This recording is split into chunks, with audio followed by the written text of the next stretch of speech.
Agradecemos a exposição do Dr. Gustavo Schiffler. Reitero que eventuais perguntas poderão ser dirigidas ao palestrante ao final. Trata-se de um tema novo, tenho certeza que haverá questionamento sobre a questão. Para a boa administração do tempo que nos resta, eu passo diretamente a palavra ao professor Emerson Gabardo. Uma breve leitura do seu currículo: professor de Direito Administrativo da Faculdade de Direito da Universidade Federal do Paraná, professor de Direito Econômico do Programa de Mestrado e Doutorado em Direito da Pontifícia Universidade Católica do Paraná, pós-doutorado em Direito Público Comparado, doutor em Direito do Estado pela Universidade Federal do Paraná, com estágio de doutoramento na Universidade Clássica de Lisboa, mestre em Direito do Estado também pela Universidade Federal do Paraná, diretor executivo do Núcleo de Investigação Constitucional e Teoria da Justiça, Democracia e Intervenção da Universidade Federal do Paraná, membro do Conselho Fundador do Centro Didático Euro-Americano, Sul Política e Constitucional da Universidade del Salento, membro do Conselho Editorial da Editora Fórum e da Editora Itala, autor das obras de Interesse Público e Subsidiariedade, O Estado e a Sociedade Civil para Além do Bem e do Mal, Editora Fórum, 2009, Eficiência e Legitimidade do Estado e Princípio Constitucional da Eficiência Administrativa Dialética, entre outras obras. Conselheiro estadual do AB do Paraná, advogado sócio do escritório Gonçalves, Razuc, Lemos, Gabardo Advogados. O palestrante irá abordar o tema Modelos para o Controle de Resultados na Prestação de Serviço Público. Tem a palavra, doutor. Bom dia a todos. Eu, primeiramente, gostaria de agradecer o convite que me foi formulado e parabenizar o Tribunal de Contas, na pessoa do Dr. Júlio Garcia, Dr. Joel Nibur, ao professor Rodrigo Valgas, pela oportunidade de estar aqui. Cumprimento os meus colegas, a figura do Dr. Kleber, que preside essa mesa. Tenho a honra e a satisfação aqui de contar na plateia com o professor Romeu Felipe Bacelar Filho, nosso conferencista de encerramento, uma das raríssimas oportunidades em que ele vai me ouvir, porque geralmente é o contrário, sou eu que ouço as lições durante toda a minha vida acadêmica, vindas do professor Romeu, que foi meu orientador, professor titular da Universidade Federal e da Católica. Eu hoje tenho a honra de poder ser colega do professor Romeu, que é uma satisfação. Demais professores, professor Marcelo Agra, professora Cristiana Fortini, que também me dá a honra de sua presença. Eu fui convidado para tratar de um tema que é bastante amplo, pode ser abordado em diferentes perspectivas, que é o controle de resultados na prestação de serviços públicos, mas vou procurar me ater ao meu tempo, que foi me dado 20 minutos, para poder abordar a questão, até porque já passam das 11 horas, e daqui a pouco os senhores vão começar a ficar com fome, e a fome atrapalha muito o raciocínio acadêmico e a percepção, ainda mais num assunto como esse, que é um assunto que pode ser abordado também de uma perspectiva teórica.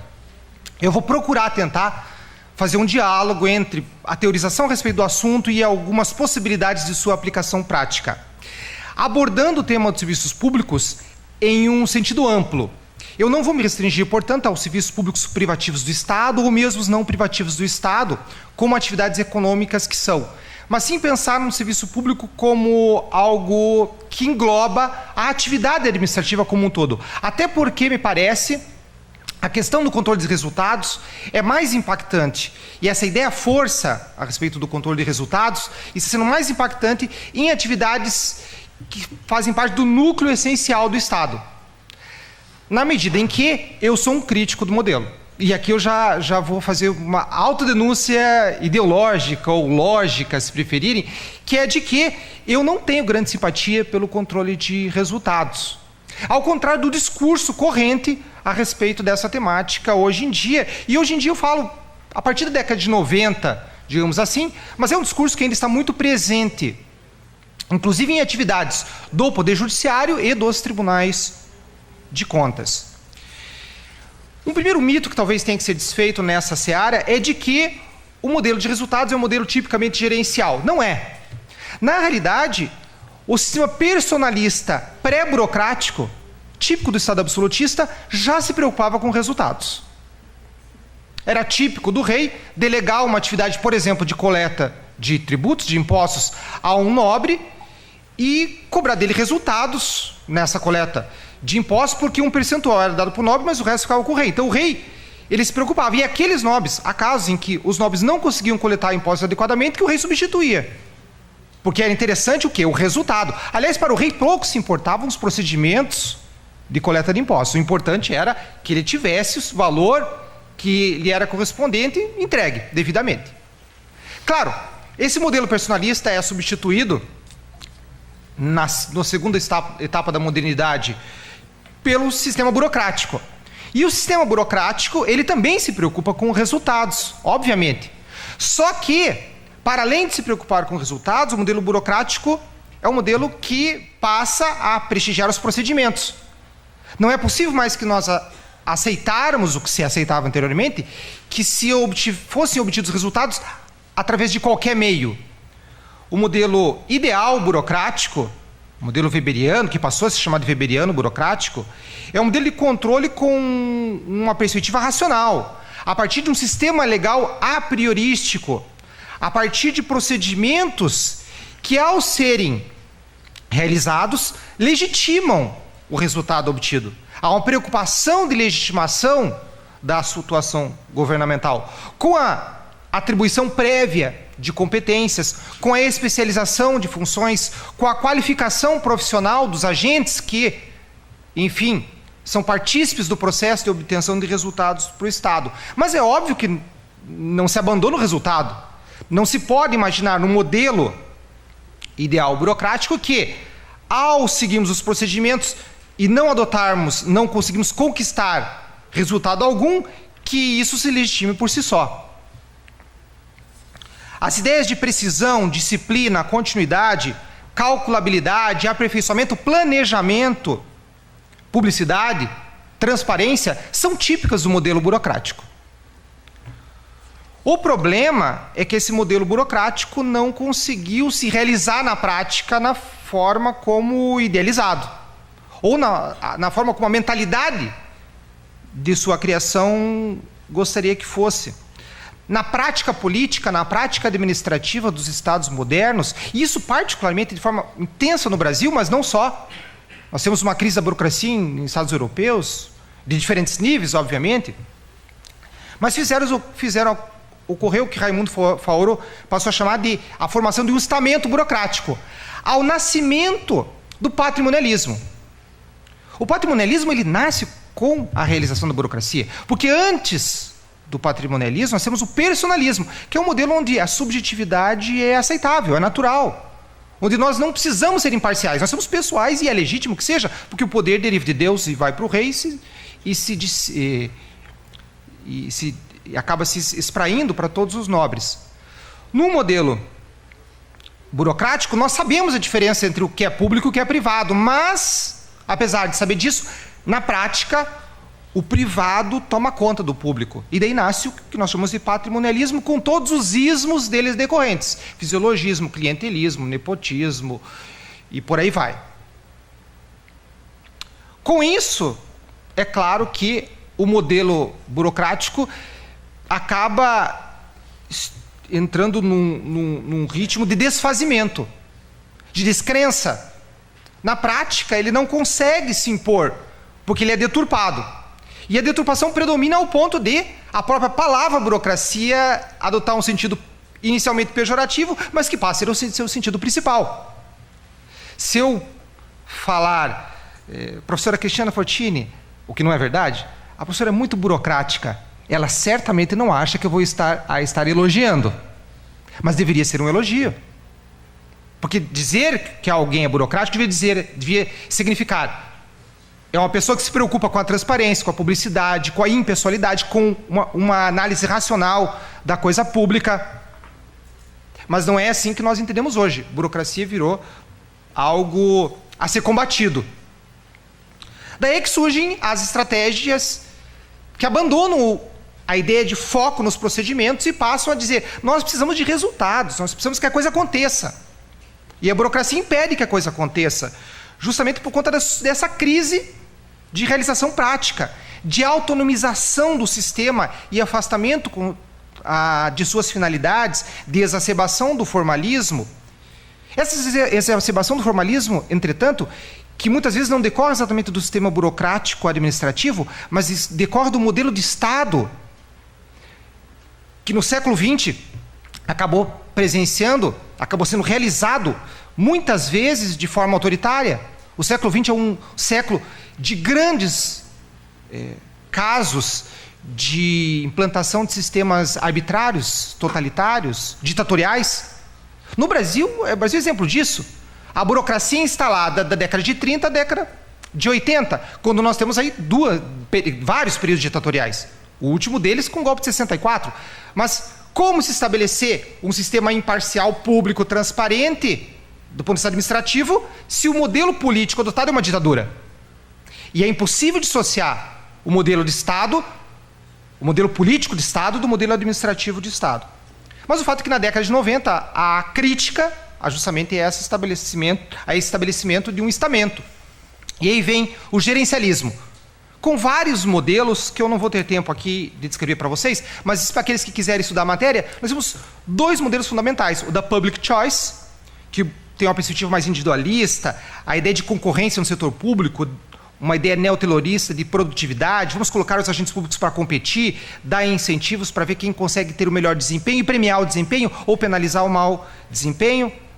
Tem ainda o modelo do paradigma do agente principal, que visa uma ideia de utilizar estatísticas, avaliação contínua, sempre denunciar os problemas através da avaliação. Olha, aqui conseguiu esse resultado, aqui não conseguiu.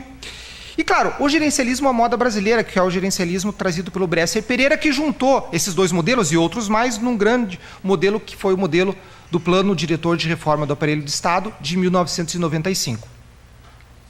Um modelo que buscava orientar-se pela ideia de que o cidadão devia ser um cliente do Estado, que nós devíamos ter flexibilidade normativa para deixar que o agente público decidisse o que fazer. Desde que ele não fizesse nada que é proibido, tudo lhe seria permitido. Uma ideia de competitividade econômica também e de descentralização.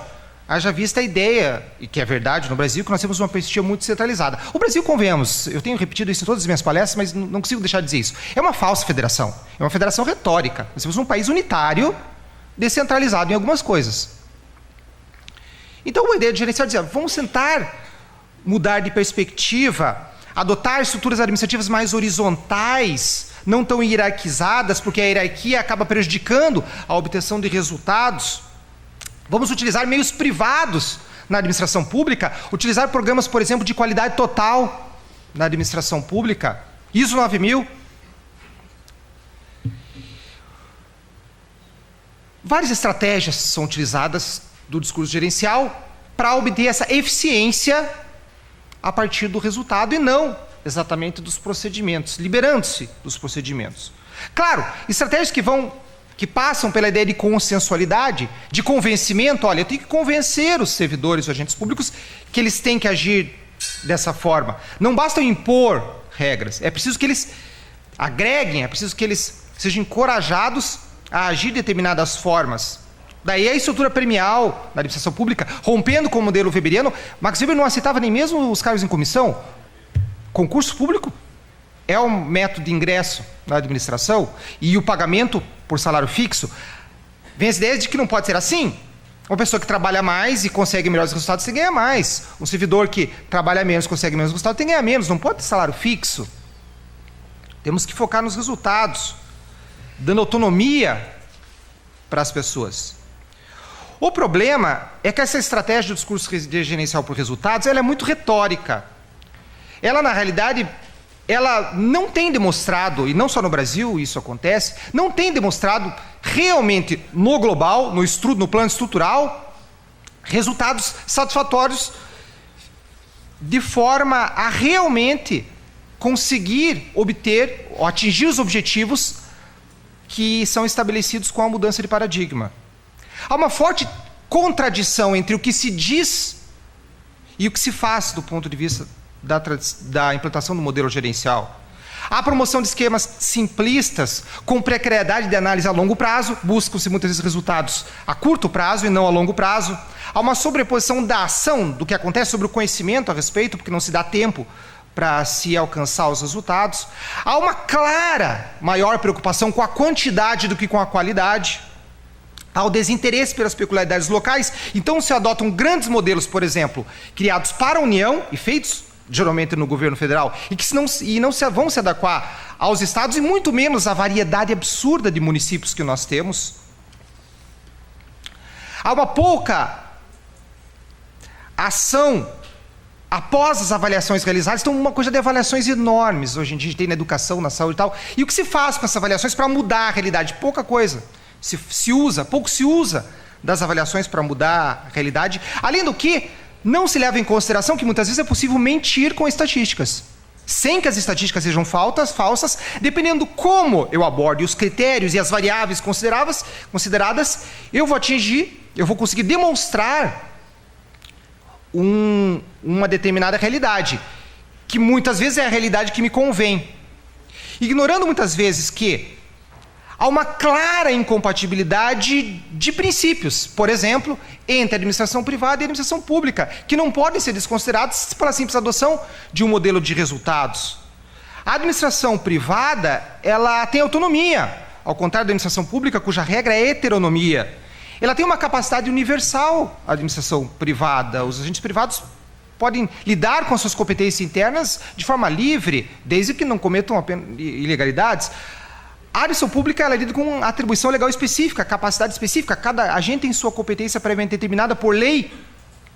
Há uma vinculação negativa ao direito, como eu já disse, da administração privada. O poder público tem uma vinculação positiva, tem indisponibilidade de interesse da administração pública, ao contrário do setor privado, que pode expor dos interesses da forma que quiser.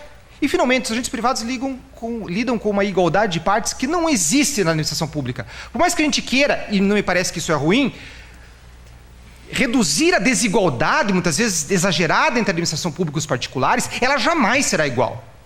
Jamais será igual. O fato é que esse discurso gerencial não ataca os reais problemas: corrupção, nepotismo, clientelismo, interferência indevida entre poderes, má utilização de recursos públicos, corporativismo, um problema que começa a reacender no Brasil, falta de investimento físico e humano. O plano diretor de reforma do aparelho do Estado dizia: não, vamos valorizar os servidores públicos. Claro, e daí 15 anos praticamente sem aumento no salário, deixando que a inflação fizesse seu trabalho. Constantes alterações na estrutura administrativa, cada governo que entra e sai muda tudo. E claro, qual dos governos, desde a reabertura para o regime democrático, que adotou alguma política, pensando no governo federal, talvez nos estados isso exista, mas estou pensando em termos globais, qual dos governos realmente adotou uma política de redução dos cargos em comissão? Que é a política de profissionalização para a obtenção de resultados, me parece que é fundamental. E eu não sou contra o cargo de comissão, acho que o cargo de comissão é importantíssimo, mas a quantidade que nós temos no Brasil acaba fazendo com que a própria natureza do cargo de comissão seja alterada, seja criticada de forma indevida. Agora se quer, por exemplo, criar um monte de critérios objetivos para nomear em cargo em comissão, porque é uma coisa que é uma contradição em termos.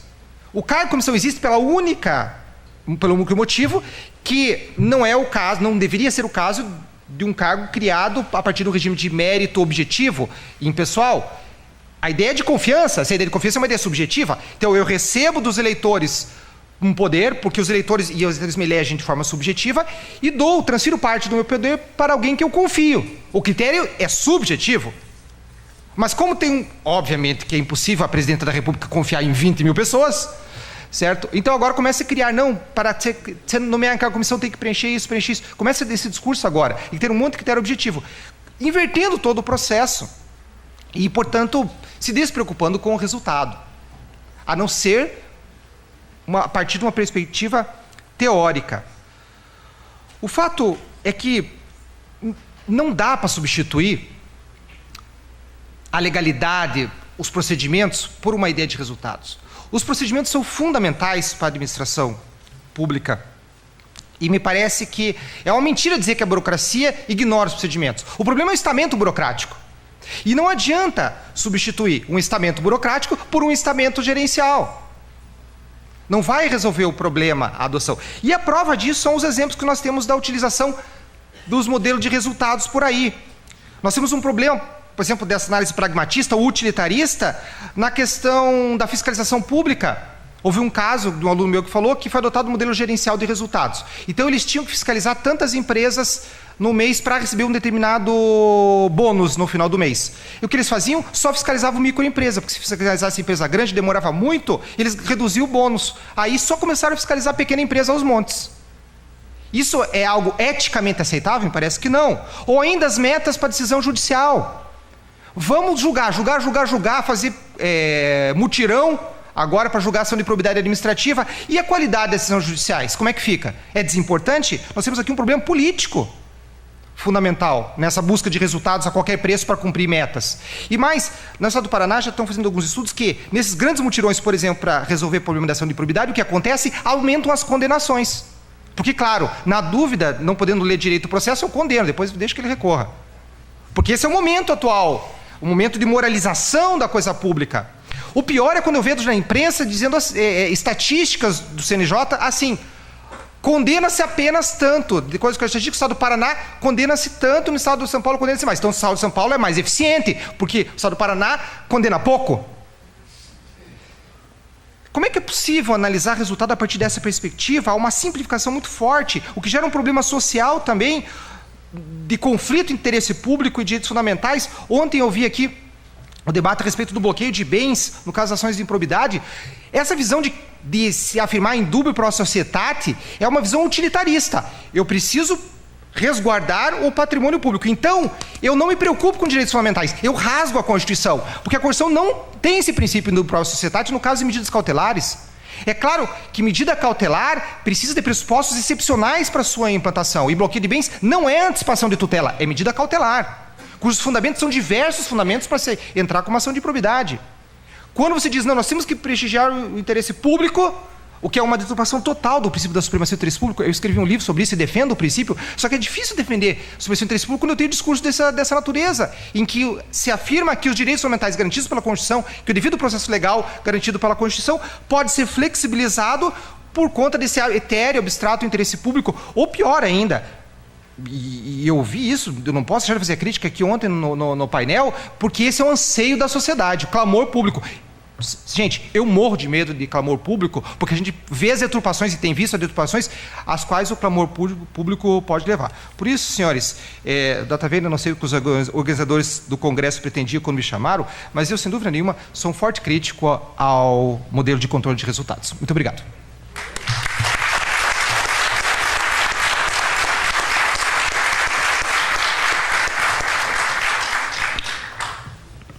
Nossos agradecimentos ao Dr. Emerson Garbardo. Na sequência, o último palestrante, o Dr. Marco Fei Probst. Uma breve apresentação do seu currículo: bacharel em Direito, mestre pela Universidade Federal de Santa Catarina, professor convidado dos cursos de pós-graduação em Direito Administrativo da Unisul, o NOESC e Estácio, articulista em revistas especializadas e coautor da obra Gestão do Saneamento Básico, Abastecimento de Água e Esgotamento Sanitário. Ministra cursos sobre o tema de agentes públicos em Santa Catarina pela Federação Catarinense de Municípios e é advogado militante na área de Direito Público. O palestrante irá abordar o tema Peculiaridades da licitação para a concessão de serviço público e parcerias público-privadas. Com a palavra, Dr. Marcos. Obrigado, Dr. Kleber. Inicialmente, na pessoa do presidente do Tribunal de Contas, conselheiro Júlio Garcia, e na pessoa do meu amigo e competente advogado João Menezes Nibor e do também competente e amigo Rodrigo Valgas, agradecer o convite. É sempre uma alegria, uma honra muito grande poder contribuir para o Congresso Catarinense de Direito Administrativo, ainda mais com um tema tão importante quanto as peculiaridades da licitação envolvendo concessões e parcerias público-privadas. Bom, é um tema extenso, não dá para abordar ele na sua integralidade em 20 minutos, então tentarei, de forma bem objetiva, centrar no núcleo fundamental da minha linha de pensamento. Pois bem, não há necessidade, penso eu, de nós fazermos um regresso histórico dos institutos da concessão e da parceria público-privada, até porque acredito que a grande maioria do público aqui presente saiba, né, a origem e as diferenças principais desses institutos. Mas é importante simplesmente, inicialmente, pontuar e afastar um discurso muito utilizado na seara política de demonização das concessões e exaltação das parcerias público-privadas. Por dois motivos fundamentais. Inicialmente porque tratam-se de faces diversas da mesma moeda. São institutos verdadeiramente irmãos, com o mesmo núcleo jurídico, que é a delegação, a iniciativa privada a terceiros, por sua conta e risco, da prestação de determinados serviços públicos. Portanto, trata-se, volto a deixar claro, de faces diferentes da mesma moeda. São institutos jurídicos muito próximos e extremamente importantes para equacionar uma série de problemas estruturais da sociedade brasileira. Bom, as concessões às parcerias público-privadas, tanto na sua vertente da natureza jurídica, quanto no que toca às particularidades do seu processo licitatório, apresentam-se muito mais próximas do que divergentes no âmbito das legislações que lhes são regradas. As concessões comuns, aquelas tradicionais, disciplinadas principalmente pela Lei 8987 de 1995, assim como as parcerias público-privadas, regidas pela Lei 11.079 de 2004, apresentam um processo de licitação pública muito próximo, para não dizermos praticamente idêntico, no que toca às suas formalidades. Ambos os processos de licitação se dão na modalidade de concorrência pública. Em ambas as licitações há uma fase preliminar de audiência e consulta pública dos seus editais e dos seus contratos, para que haja esse diálogo perante a sociedade. Em ambos os processos licitatórios há a possibilidade de inversão de fases de julgamento em habilitação. E em ambos os processos licitatórios, como muito bem abordado pelo Dr. Gustavo, há a possibilidade de uma fase preparatória ao edital e contrato, designada de procedimento de manifestação de interesse, ou manifestação de interesse particular. Enfim, há muito mais convergências do que divergências. E o meu tema trata fundamentalmente de peculiaridades da licitação pública para concessão de serviços e PPPs. Antes de nós analisarmos os 3 pontos nucleares que eu trouxe, que me parecem serem fundamentais hoje na abordagem das licitações envolvendo concessões e PPPs, é importante que nós verifiquemos como anda o cenário nacional no que toca às concessões de parcerias público-privadas. Tem andado bem? Me arrisco a dizer que não. Bom, as concessões comuns, tradicionalmente entendidas e compreendidas no cenário nacional, que se refletem no nosso dia a dia, nas concessões de transporte coletivo, nas concessões, na sua grande maioria, na área de saneamento básico, nas concessões agora dos nossos aeroportos, dos nossos portos, apresenta-se de forma mais disseminada no âmbito do controle interno e externo, e tem sido de forma natural implementada pelos diferentes entes da federação nos seus diferentes níveis e estruturas. Mas as parcerias público-privadas, em que pese ao final do ano nós completarmos 10 anos de vigência da Lei 11.079, em 10 anos, realizando uma pesquisa e consultando a doutrina especializada, nós conseguimos a façanha de ter 65 contratos de parceria público-privada. Nós demoramos 10 anos para termos no Brasil 65 contratos de PPPs. A União Federal, se não está errado no portal do planejamento, se não foi atualizado, possui um único contrato vigente de parceria público-privada.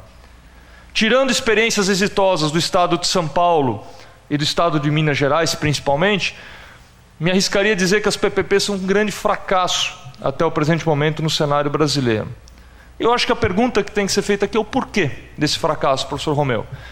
O que estamos fazendo errado? Onde erramos? Onde nós não conseguimos efetivar um instrumento extremamente importante para nós delegarmos à iniciativa privada, principalmente serviços públicos que não podem ser remunerados através de tarifa? A exemplo de iluminação pública, a exemplo da limpeza urbana e agora fundamentalmente na área dos resíduos sólidos urbanos, onde as PPPs, na sua vertente administrativa, têm vindo para solucionar um entrave muito grande no que toca ao tratamento e disposição final dos resíduos sólidos. Tirando essas experiências isoladas, e cito aqui o estado de Minas Gerais como, na minha visão particular, como o estado que mais tem avançado no âmbito das PPPs, inclusive no que toca, doutor Gustavo, a transparência, um site onde você pode obter todos os documentos de forma simples, de forma escorreita, de forma lisa. Um estado onde, por exemplo, hoje nós temos contratos de PPP de complexo penitenciário, contratos de PPP da MG 050, uma rodovia importante, dos centros de atendimento ao cidadão e agora, recentemente, um novo contrato para transbordo, tratamento e disposição final dos resíduos sólidos da região metropolitana de Belo Horizonte, que vai acabar, na minha visão, servindo de modelo para o restante do país. Por que andam em determinados estados e por que as PPPs não acabam vingando e virando realidade em outros estados da federação? Exemplo de Santa Catarina, que tentou, em 3 anos sucessivos, através de procedimentos de manifestação de interesse, viabilizar PPPs sem um êxito concreto. Em 2012, lançou uma PMI no que toca a nossa ligação aqui da famosa Quarta Ponte. Em 2013, um projeto para centrais de atendimento aos cidadãos. E em 2014, agora recentemente, para a implementação de tecnologias digitais no âmbito da Secretaria da Educação. E até o presente momento nós não temos uma efetivação sequer edital lançado em Santa Catarina envolvendo parcerias público-privadas. Me parece que grande parte do nosso problema encontra-se na dificuldade dos entes da federação em formularem projetos e estudos aptos, seja na sua vertente econômica financeira, seja na sua vertente técnica propriamente dita, de permitirem, né, uma segurança jurídica, seja a administração pública, seja a iniciativa privada, para que nós tenhamos a efetividade desses contratos de parceria público-privada. E me parece que 3 pontos fundamentais acabam emperrando ou sendo entraves, ou, na particularidade do meu tema, transformando-se como peculiaridades específicas dos processos licitatórios de PPPs e, digo mais, das próprias concessões comuns. O primeiro desses pontos que eu trago à discussão do plenário é no que toca à velha discussão do projeto básico. Por muito tempo, várias cortes de contas entendiam que para viabilidade, legalidade, validade dos editais e contratos envolvendo as concessões tradicionais ou as parcerias público-privadas, fazia-se necessária a apresentação do projeto básico previamente aprovado pela administração pública para fins de implementação e viabilização daquela licitação pública. Ora, tal fato foi rechaçado sempre com muita veemência pela doutrina especializada, e faço aqui as minhas palavras do professor Maurício Portugal Ribeiro, um grande estudioso, né, na área de PPPs. Ele possui um livro muito interessante, designado Comentários à Lei de Parcerias Público-Privadas, que de forma muito firme, muito bem fundamentada, sempre caminhou no sentido de que é absolutamente equivocada a ideia de nós necessitarmos a apresentação de projetos básicos para a licitação no que toca às concessões comuns e às parcerias público-privadas. Isso por 2 erros fundamentais. Primeiro, porque não há base legal para tanto. A lei de concessões fala da necessidade de elementos dos projetos básicos, o que, na minha visão, se aproxima muito hoje, doutor Joel, ao que nós temos, né, de definição no âmbito do RDC, do anteprojeto, né, que possui uma definição escorreita no âmbito da legislação do RDC. Ou seja, a ideia do anteprojeto, não do projeto básico, mas dos elementos mínimos do projeto básico, que seriam aqueles elementos necessários para a viabilização da proposta, ou seja, do custo daquela obra, daquele serviço, bem como as peculiaridades técnicas mínimas e necessárias. Numa segunda análise crítica à exigência do projeto básico, caminha no sentido da própria viabilidade, da própria natureza das concessões e parcerias público-privadas. Ora, o que leva a administração pública a procurar a iniciativa privada para celebrar contratos de concessão e de parceria público-privada? 2 fatores fundamentais. O primeiro, falta de recursos públicos. É uma realidade presente, e principalmente no âmbito hoje do saneamento básico, no âmbito dos resíduos sólidos urbanos, as prefeituras responsáveis legais por esse serviço não dispõem de 20, 30, 100, 200, 300 milhões em caixa a curto prazo para universalizar tais serviços. Então se socorre da iniciativa privada, que tem um poder de captação desses recursos e efetivação a curto prazo, curto e médio prazo dessas obras, e se remunerará ao longo do prazo de vigência desses contratos.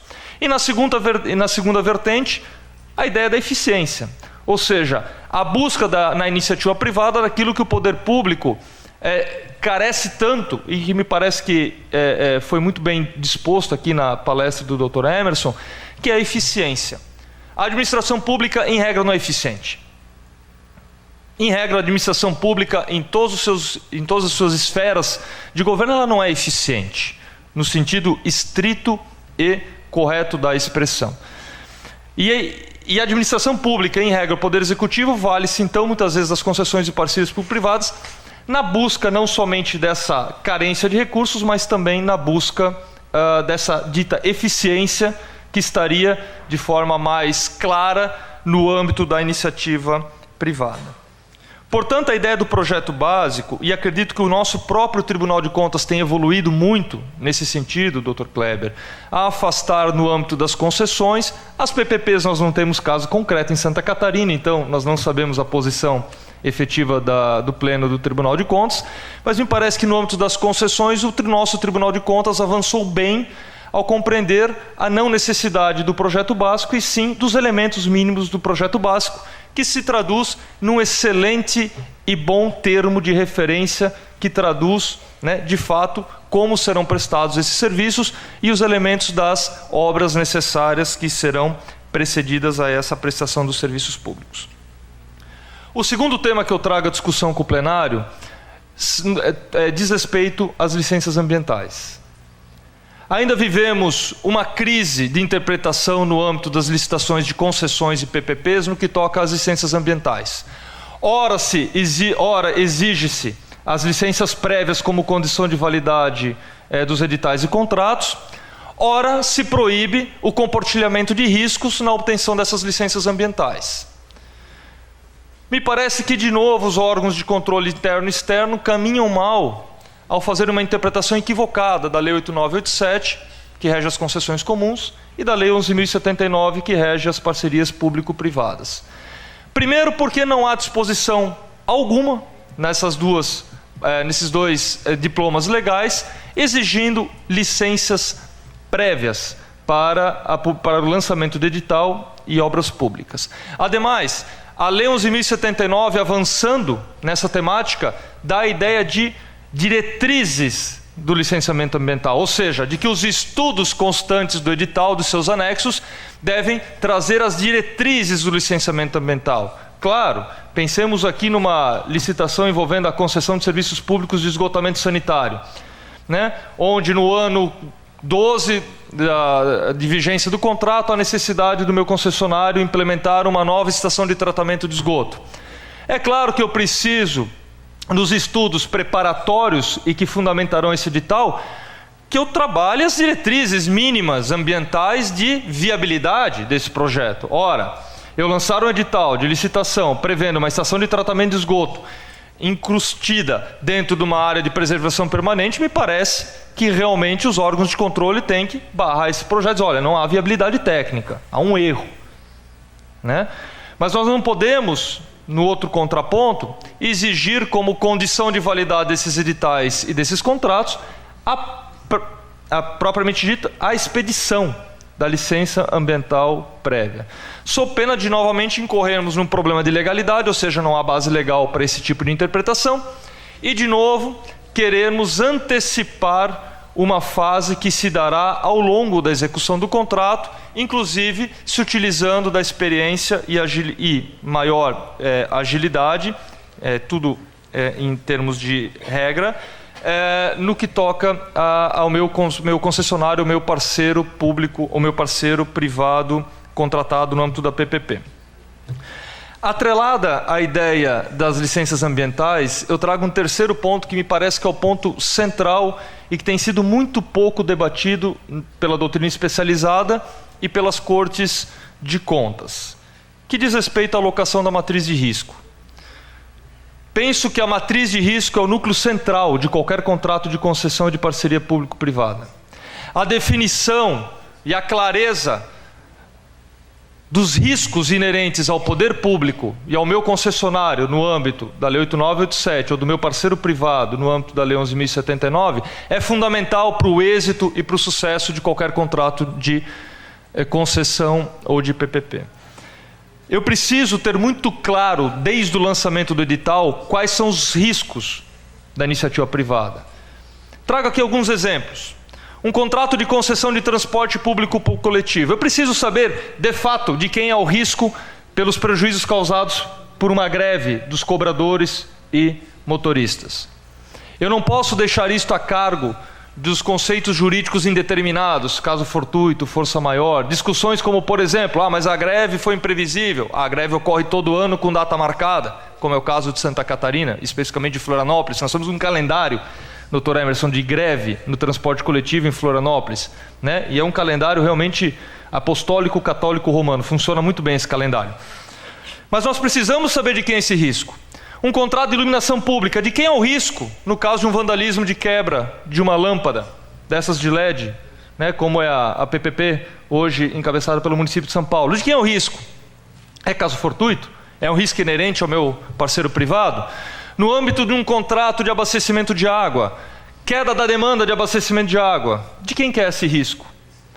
Atrasos na expedição de licença ambiental.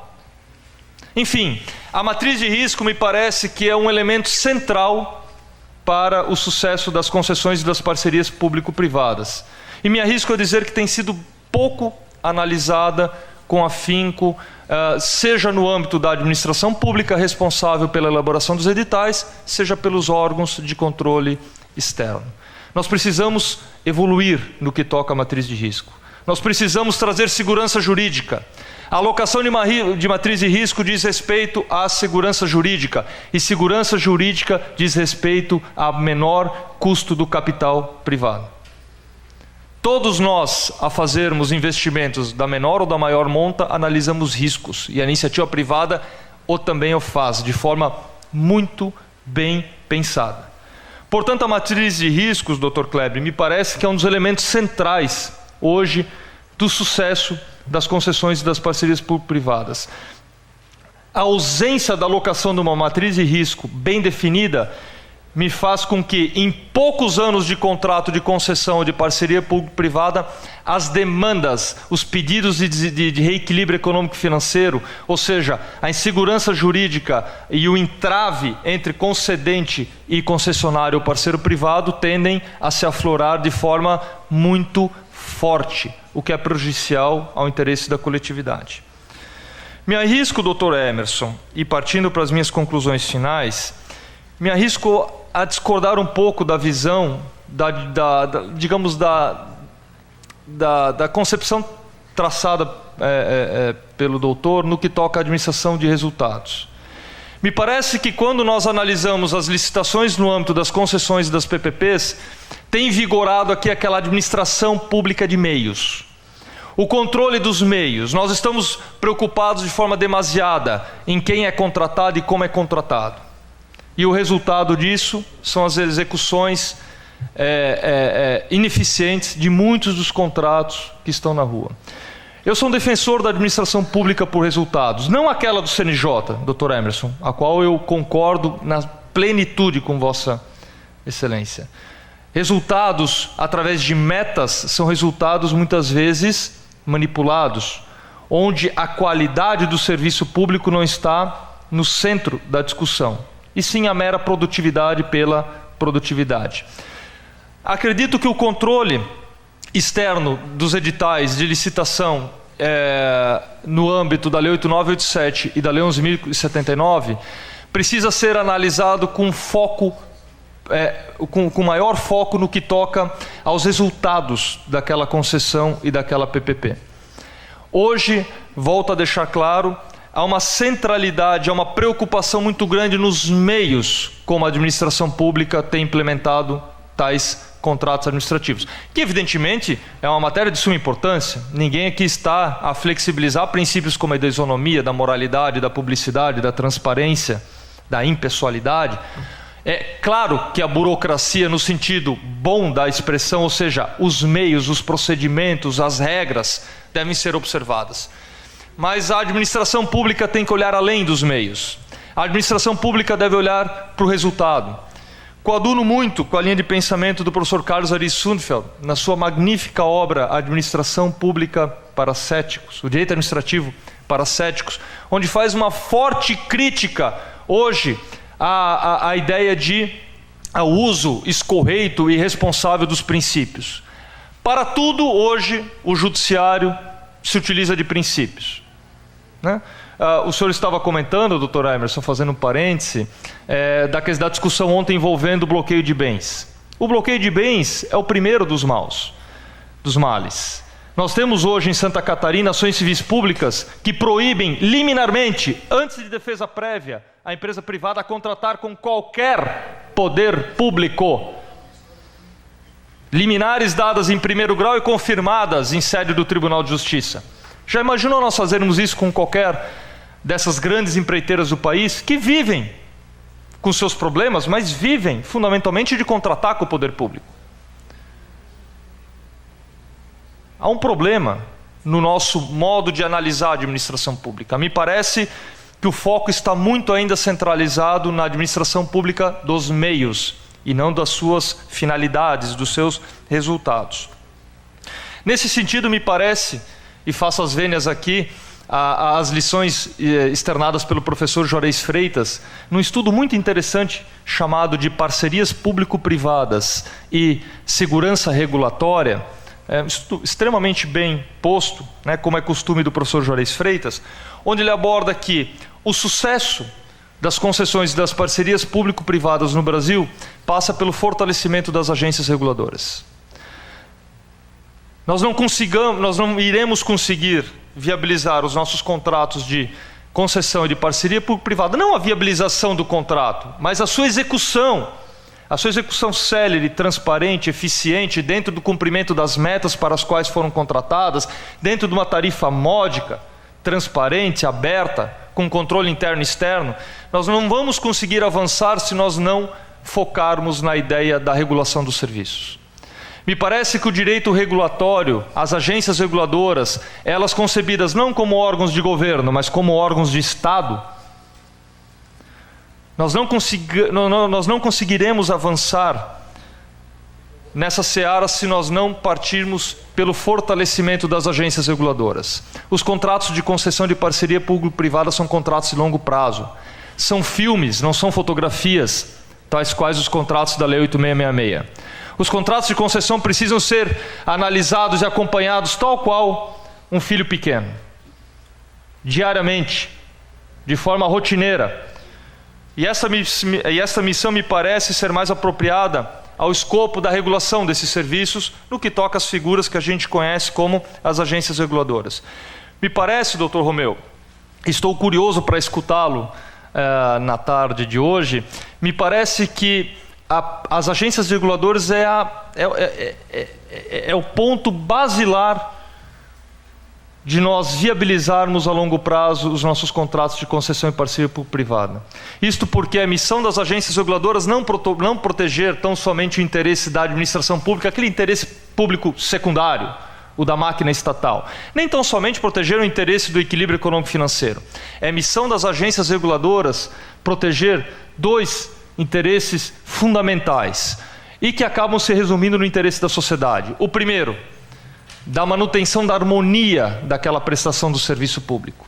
O serviço público deve ser prestado na sua integralidade, no seu regime de eficiência. E numa segunda vertente que também vai ao encontro do interesse da sociedade, de forma módica, evidentemente. Portanto, as agências reguladoras têm esse duplo papel central no que toca aos contratos de concessão e parceria público-privada. Primeiro momento, proteger a própria prestação do serviço público. E no segundo momento, proteger a sua modicidade tarifária.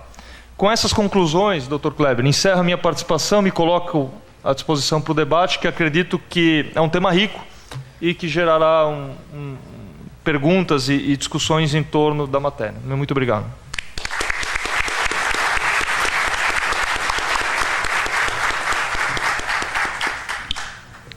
Agradecemos a apresentação do Dr. Marcos. Inicialmente eu pergunto se há alguma inquirição por parte de algum participante. Bem, enquanto exercem a sua criatividade como presidente da mesa, me vale das prerrogativas de iniciar algumas perguntas, temos alguns minutos ainda.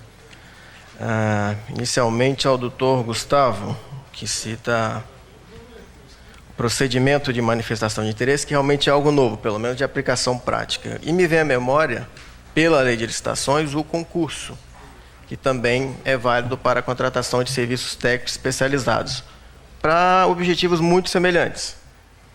Através da exposição, o que me parece é que a diferença básica diz respeito à remuneração. Pela lei de licitações, a administração deveria pagar imediatamente pelo projeto vencedor.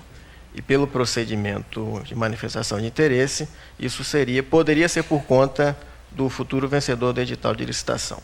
Tirando esse aspecto, existe mais alguma diferença relevante entre os dois institutos ou eles são bem semelhantes no que diz respeito às suas finalidades? Muito obrigado pela pergunta. Realmente é instigante comparar o procedimento de manifestação de interesse com o concurso, né? Eu particularmente acredito que existem grandes diferenças para além dessa questão remuneratória, né?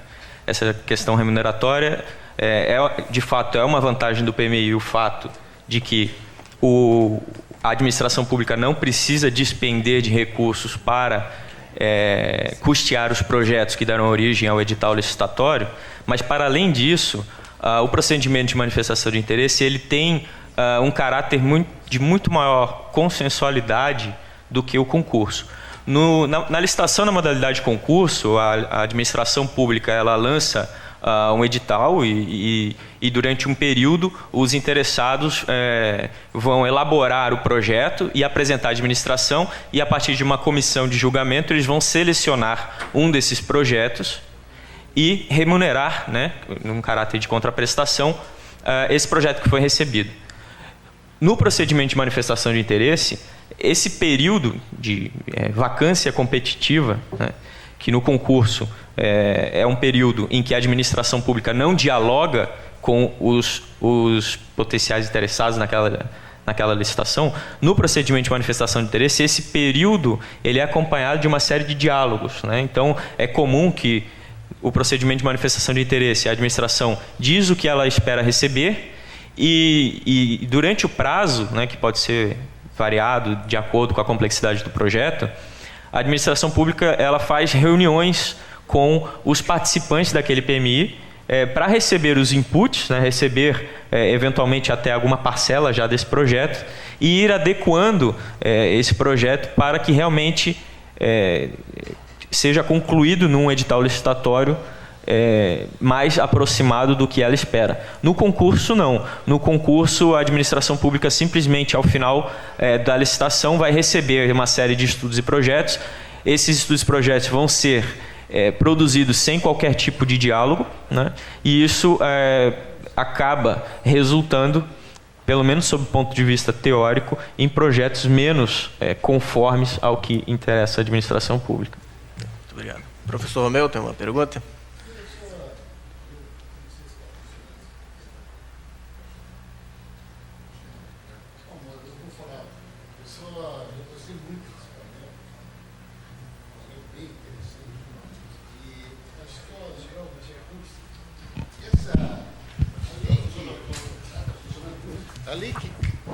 A lei que criou as agências reguladoras, ela fez parte de um rol de leis organizada e proposta por um grupo de administrativistas capitaneados pelo professor Carlos Arisson, que, aliás, também, para uma contradição absurda, né, também fez parte de uma equipe de juristas, por ele capitaneada pelo ministro Bress Pereira, recentemente convocados pela então ministra-chefe da Casa Civil, Dilma Rousseff, para uma proposta de reforma administrativa do Estado.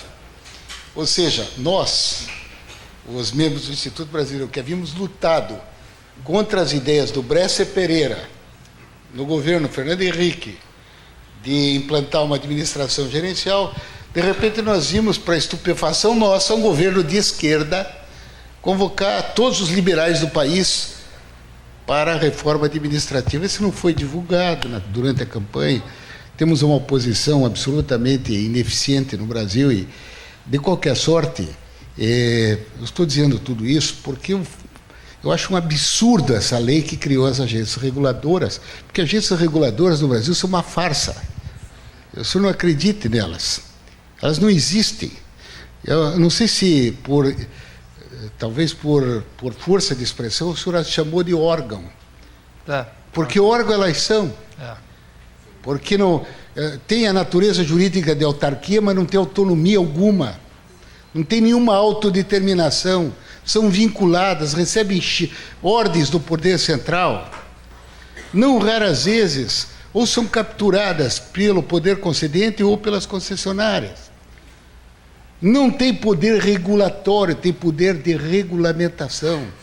Então nós fomos copiar um modelo americano, trouxemos para o Brasil, esse absurdo, que a agência reguladora teria que ser um árbitro entre o poder concedente e o concessionário. E, na verdade, ela é o poder concedente no Brasil, basta ler a lei, ela realiza a licitação, ela aplica a sanção, ela, sendo que ela tem uma vinculação fortíssima. Eu advogo muito, eu só advogo contra o poder, contra o Estado, sempre, nunca a favor do Estado. E em todas as ações que eu propus hoje, envolvendo problema de concessão, as agências reguladoras comparecem na ação, rodovias federais, ferrovias federais, e que não têm interesse na lide. E elas têm os seus interesses defendidos pela Advocacia Geral da União, embora tenham uma equipe de advogados, não tem verba de contingenciamento, o quadro de pessoal não é técnico. Então, sinceramente, olha, eu gostei muito da sua exposição, mas acho uma ingenuidade no Brasil hoje se acreditar que a agência reguladora vai efetivar uma regulação à altura de nossos sonhos e nossos desígnios. Era só isso que eu queria falar. Posso? Sim, aproveitando a exposição, realmente seria uma pergunta que eu queria fazer. O modelo importado dos Estados Unidos e da Europa é excelente. Só que sempre me pareceu não ser da cultura brasileira ainda o papel do setor público para controlar e fiscalizar as concessões e parcerias público-privadas. O controle da eficiência no contrato que perdura por 30 anos, nesse aspecto, na falta de cultura para tanto, realmente torna esses procedimentos muito complicados, principalmente em pequenos municípios, que não têm condições de, eventualmente, diretamente bancar no sistema de abastecimento de água e tem que recorrer às concessões, mas não tem como controlar adequadamente isso. E aí fica realmente por conta exclusiva do setor privado. Então, parte dessa deficiência do setor público. Então, dentro da sua visão, a cultura brasileira hoje, da administração pública, permite que esse modelo funcione de forma eficiente? Dr. Kleber, professor Romeu, eu fico extremamente grato pelas considerações do senhor e acredito que eu compartilho em grande parte delas na medida em que a ideia é boa, a prática é terrível. Vamos pegar o exemplo do problema envolvendo o abastecimento de água em São Paulo. Alguém aqui ouviu a Arcesp falar alguma coisa, Agência Reguladora do Estado de São Paulo? A gente escuta a ANA, escuta a Sabesp, escuta o governador de São Paulo, e cadê a agência reguladora setorial? Eu sou um grande defensor das agências reguladoras, em todos os seus termos, acredito que elas têm um papel central, mas não como hoje são pensadas. Se nós pegarmos, professor Romeu, a Lei do Saneamento Básico, 11.445, que deu um grande poder às agências reguladoras, e nós pegarmos como no contraponto o seu decreto regulamentador, o decreto que regulamenta a Lei 11.445, está lá no decreto. As agências reguladoras não podem normatizar. E acabam virando, professor Romeu, exatamente o que o senhor falou, um apêndice, né? Um apêndice, deveriam ser autarquias independentes com poder normativo, né? E acabam virando órgãos de Estado, órgãos de apadrinhamento, órgãos de compadrio, órgãos de ineficiência, né? E a gente percebe, olhando no âmbito federal, nós percebemos isso de forma muito clara, né? Uma completa, com raras exceções e raros avanços. Por exemplo, acredito que a ANEEL tem dado alguma resposta satisfatória no setor elétrico, a ANS tem produzido alguns estudos satisfatórios, e eu já começo a me sentir desconfortável e ampliar o rol e o leque. A ANP, ANTAC, coisas do gênero que nós, né, não sabemos absolutamente nada. ANP, onde é que estava a ANP, né, no Petrolão? Isso me leva a crer, professor Romeu, de forma muito objetiva, de que volto a afirmar minha posição de que é elemento central e fundamental a regulação para a viabilidade das concessões e das parcerias público-privadas. A complexidade técnica e os contratos de longo prazo inviabilizam o seu controle, por exemplo, pelos tribunais de contas. É óbvio que os tribunais de contas têm um papel central no controle e fiscalização das concessões, assim como vem fazendo em algumas auditorias no estado de Santa Catarina. Mas o controle diário, o controle pormenorizado, o controle de abrir planilhas absurdamente complexas no âmbito da sua composição tarifária, é um controle que está intrínseco à ideia da regulação de serviços. É só olharmos os serviços de transporte coletivo. Por que ninguém consegue entender a tarifa? Ninguém consegue entender a tarifa de transporte coletivo, porque ela foi feita para não ser entendida, né? Ou seja, a necessidade de uma regulação desses serviços. Então eu coaduno, professor Romeu, com a intervenção do senhor, de que a ideia é boa, o modelo está errado, né? Eu acho que a ideia é boa, essa seria a minha posição. A ideia é boa, o modelo está errado.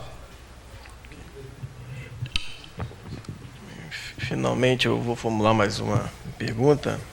Agora o doutor Emerson realmente não simpatiza muito com os modelos de gerenciamento da administração pública, mas eu questiono em relação ao princípio de eficiência, que é um princípio regente da administração.